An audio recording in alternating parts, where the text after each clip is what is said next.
Avant de commencer à crier au plagiat de Ryo Sensei quant à notre intro, écoutez bien les deux et vous verrez que ce n'est pas du tout la même chose. Merci, la direction.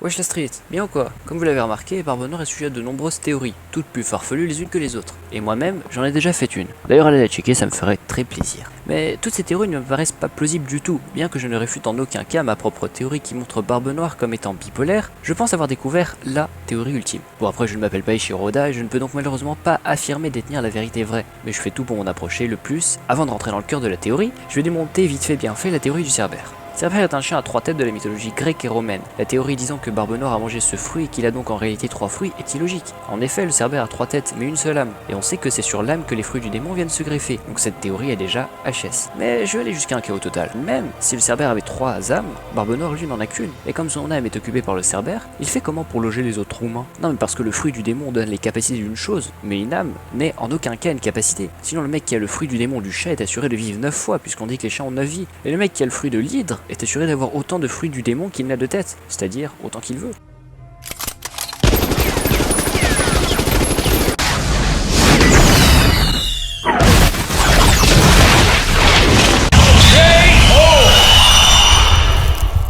Bon, maintenant que je me suis chauffé, on va pouvoir entrer dans le vif du sujet. On sait grâce au databook Green et Blue que le secret de Barbe Noire réside dans les paroles d'Ace. Toi qui as vécu pour deux, je suis sûr que tu comprends. On sait aussi que sur Jaya, Luffy et Zoro ont repris Nami qui parlait de Barbe Noire à la première personne. Elle a dit il, et ils l'ont repris en disant ne dis pas il mais eux. Ensuite, Marco nous apprend à Marineford que c'est grâce à sa structure physique particulière que Teach est en mesure de posséder 2 fruits du démon.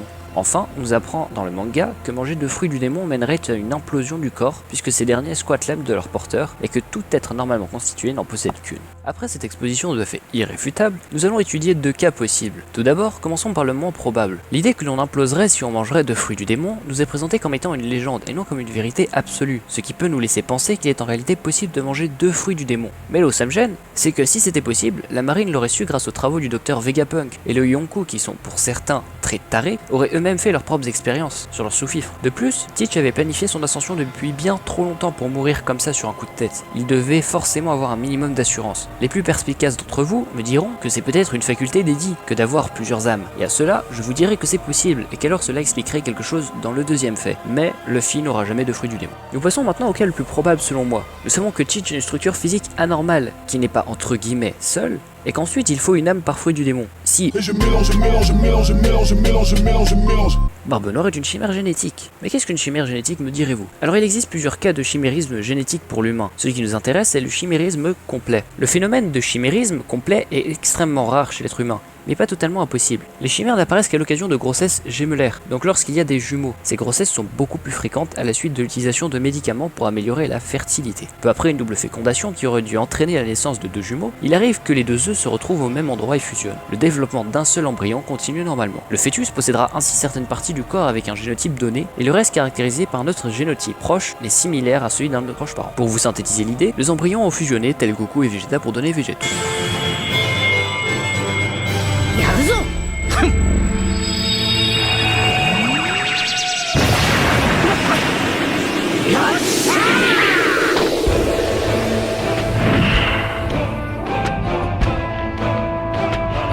Dans ce corps final, il y a par conséquent 2 âmes. Tout ceci expliquerait l'étrange structure corporelle dont nous parle Marco à Marineford, le pluriel utilisé par Luffy et Zoro à Jaya, et le fait que cette chose c'est dégueulasse puisse avoir de fruits du démon. Son Jolly Roger nous donne aussi cette information en nous montrant cette, entre guillemets, fusion. Tout à l'heure, je disais que Lady avait peut-être cette étrange capacité d'avoir 2 âmes. Si l'on colle cette théorie à la théorie disant que Barbe Noire est une chimère génétique, il se pourrait qu'il ait 3 âmes, ce qui expliquerait aussi son Jolly Roger. Mais c'est pas tellement plausible. Non, parce que son frère aussi est censé être indie, et cela ferait donc un total de 4 âmes. Donc oubliez ce que j'ai dit, parce que même si Luffy serait classe avec le fruit d'Ace et Sabot, puisque peut-être les deux vont crever, ça relève vraiment de la bêtisitude. Enfin bon, pour moi cette unification des 2 jumeaux est un peu comme l'unification du Yin et du Yang pour Barbe Noire. L'un ne va pas sans l'autre, le mal et le bien, ce qui pourrait expliquer ce changement de caractère entre Jaya et le Nouveau Monde, ou bien lorsqu'il était sur le navire de Barbe Blanche après et avoir découvert le Yami Yami no Mi. Son côté sombre aurait repris le dessus comme Dark Vador. Cette théorie est désormais finie, j'espère qu'elle vous aura plu. Elle n'était pas très longue, laissez-moi votre avis en commentaire, ça fait toujours plaisir. Et surtout n'oubliez pas de vous abonner si vous êtes nouveau sur la chaîne. Allez, ciao les potos.